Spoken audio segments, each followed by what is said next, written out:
Hello everyone, very good morning. This is Avinash directly shining from English coffee. और आज मैं आपके सामने आया हूँ आपके लिए बहुत बेहतरीन टिप्स लेकर, बहुत बेहतरीन बातें लेकर, कैसे आप अपनी इंग्लिश को फ्लुएंट कर सकते हैं, बेहतरीन कर सकते हैं और प्रेजेंटेशन कर सकते हैं। तो यहाँ शुरू करने से मैं अपने माता पिता, समान बहन, छोटे भाई, बच्चे, बुजुर्ग सभी से चाहूँगा प्लीज़ चैनल को सब्सक्राइब कर लें, हिट द बेल आइकन और ज़्यादा से ज़्यादा शेयर करें प्लीज़, क्योंकि मैं चाहता हूँ कि हमारे देश का हर युवा, बड़ा बुजुर्ग सभी लोग इंग्लिश सीखें और इससे आपको बहुत सारी हेल्प मिलने वाली है। तो मैं शुरू करना चाहूँगा अपने इस टॉपिक को। जो आज हमारा टॉपिक है वो है अपनी इंग्लिश को इम्प्रूव कैसे करें।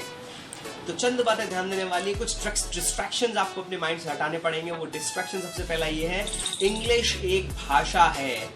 हम लोग करते क्या है, इंग्लिश भाषा सीखने के शुरू करने से पहले उसे लिखना, पढ़ना, बोलना, बहुत सारी चीज़ों पे वर्कआउट करते हैं। बट गाइस, ध्यान में रखने वाली बात है कि जब आप बच्चे थे, छोटे थे, जब बड़े हो रहे थे, तो आपने ग्रामर पहले नहीं सीखी, हिंदी व्याकरण पहले नहीं सीखी। आपके आसपास में जो आपके मम्मी पापा, चाचा, ताऊ, बुआ, फूफा जी जो हिंदी में बोलते थे, बोल बेट मामा, बोल बेटा चाचा, ताऊ, आजा, मम, हप्पा, ऐसे आप हिंदी बोलना सीख पाए, सुन सुनकर, फिर धीरे धीरे गलत बोल बोलकर। तो सेम इंग्लिश का भी यही पैटर्न है, किसी भी भाषा का यही पैटर्न है। किस प्रकार आप अपने को बोलने में लेकर आते हो, ज़्यादा से ज़्यादा सुनने में लेकर आते हो।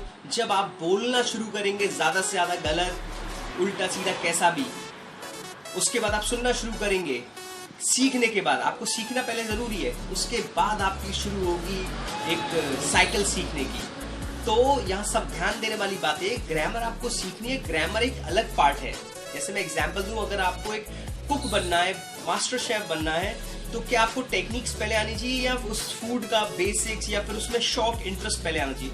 तो जब आपको इंटरेस्ट होगा बहुत सारा, तो आप कुकिंग बहुत अच्छी से कर पाएंगे और बार बार करेंगे और बार बार करेंगे और गलतियां करेंगे। फिर धीरे धीरे धीरे कौन सा खाना किस सीजन में, कौन सा खाना किस समय, कौन सा खाना कैसे लोगों को टेस्ट के हिसाब से, फिर बेसिक्स आप समझ में आ पाएंगे। जब आप बेसिक सीख जाएंगे, उसके बाद आप किसी पर्टिकुलर इंस्टीट्यूट ज्वाइन करके उसके जो टेक्निक्स हैं उसको सीखेंगे आप फूड की, फिर आप बनेंगे मास्टर शेफ। एम आई राइट? सेकेंड एग्जाम्पल मैं देना चाहूँगा, अगर आपको साइकिलिस्ट बनना है, आपको ओलंपिक्स में पार्टिसिपेट करना है और आप जीतना चाहते हैं कोई गोल्ड मेडल अपने भारत देश के लिए, तो सबसे पहले क्या करना पड़ेगा कि आप डायरेक्ट किसी बड़े कोच को ज्वाइन करोगे। वो कोच आपको लेगा ही नहीं जब तक आपको साइकिलिंग के बेसिक्स नहीं पता होंगे, साइकिलिंग के प्रकार नहीं पता होंगे, आपकी हेल्थ अच्छी नहीं होगी, आप अपने हेल्थ पे वर्कआउट नहीं करेंगे, आप अपने हेल्थ के बेसिक्स अच्छे नहीं होंगे, आप उस चीज़ को अच्छे से नहीं कर सकते। तो पहले बेसिक्स पे ध्यान दे रहा है। तो स्पीकिंग का, लैंग्वेज की स्पीकिंग का जो बेसिक है वो यही है, कितने अच्छे से आप उसे बोल सकते हैं, कितनी ज़्यादा बार आप उसे बोल सकते हैं। तो पहले आप बोलना शुरू करिए। वो रीडिंग पार्ट, ग्रामर पार्ट, वो एक बात की बात है, राइट? तो जितना ज़्यादा आप बोलेंगे, जब आप बोलना शुरू करेंगे तो आपसे वैसे ही लोग जुड़ना शुरू हो जाएंगे, वैसे ही लोग आपको कनेक्ट करना शुरू हो जाएंगे, वो भी आपके साथ प्रैक्टिस करेंगे। लाइक मैं अपनी बताऊं, मैं जब सीखने जाया करता था तो मेरे साथ वही बैठते थे जो बोलना सीखना चाहते हैं, बाकी जो चुटकुले वालों के साथ चुटकुले वाले, गाने वालों के साथ गाने वाले, और आप अगर बोलना सीखना चाहते हैं तो आपके साथ बैठेंगे बोलने वाले, राइट? तो यहाँ ये मेरी पहली टिप थी, इंग्लिश एक लैंग्वेज है, एक भाषा है और उसे भाषा की तरह हमें सीखना है या लेना है। सेकेंड चीज जो ध्यान में रखने वाली बात है वो है बोलना। आपको इंग्लिश बोलना सीखना है तो बोलना ही पड़ेगा। There is no other option. If you feel that I should be sit keep quiet, अगर मैं चुपचाप बैठा रहा हूँ, you can not be able to speak in English. समझ रहे हैं आप मेरी बात को? रिक्वेस्ट करूंगा प्लीज बोलना शुरू करें, बिल्कुल ना डरें अपने आसपास के लोगों से जो आपको चिढ़ाते हैं, डराते हैं, मजाक उड़ाते हैं, उड़ाने दें। समझ लीजिए वो आपको धक्का दे रहे हैं और आप रेस में भाग रहे हैं, और धक्का देने वाले को अगर आप पीछे मुड़ के देखते हैं तो शायद आप गिरेंगे, लेकिन आपको उन्हें इग्नोर करना है और आपको भागना है। उनका धक्का आपकी रफ्तार बनेगा और आप जीतेंगे उस रेस को। समझ में आ रही है मेरी बात? तो जितना ज्यादा हो सकता है बोलिए, बोलने की ही प्रैक्टिस करनी है किसी भी कीमत पर।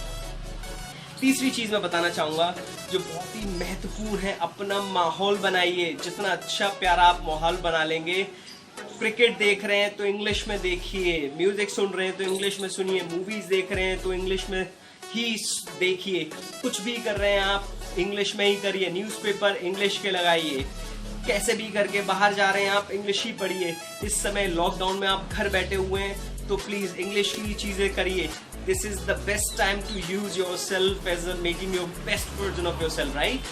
तो कुछ भी करके बोलिए, ज़्यादा से ज़्यादा अपने को बेसिक्स पे परफॉर्म कराइए। और ध्यान रखने वाली बात है कि ज़्यादा से ज़्यादा एटमॉस्फेयर कैसे क्रिएट करें। आपने सोचा है तो आपको ही करना पड़ेगा। आप इस जिम्मेदारी को लिए हुए तो आप ही को बनाना पड़ेगा, कोई और आपके लिए हेल्प करने नहीं आने वाला है गाइज। समझ में आई मेरी बात है? और जो मैं आपको बताना बेसिक पे ध्यान देने वाली बात है, जो चौथा बेसिक्स है वो ये है, किस प्रकार आप अपने ऊपर विश्वास कर पाते हैं, किस प्रकार आप अपने ऊपर कॉन्फिडेंस कर पाते हैं। तो चौथी बात जो मैं बता रहा हूँ वो है कॉन्फिडेंस। जिस बड़े लेवल का कॉन्फिडेंस आप अपने अंदर बना पाते हैं, कॉन्फिडेंस कुछ नहीं होता है, दो चीजें होती हैं, एक तो बहुत जबरदस्त तैयारी, दूसरा अपने आप को उस चीज के लिए मना लेना। अगर आप बहुत अच्छे से तैयारी कर रहे हैं और अपने मन को आपने उसके लिए मना लिया है कि नहीं, I am the best and I am going to be the best, तो सच मानिए आपको अच्छी इंग्लिश या कुछ भी करने से, आप जो भी करना चाहते हैं, कोई नहीं रोक सकता। प्रिपरेशन बहुत जरूरी है बच्चों, जो मैंने आपको सारी चीजें बताई वो प्रिपरेशन थी।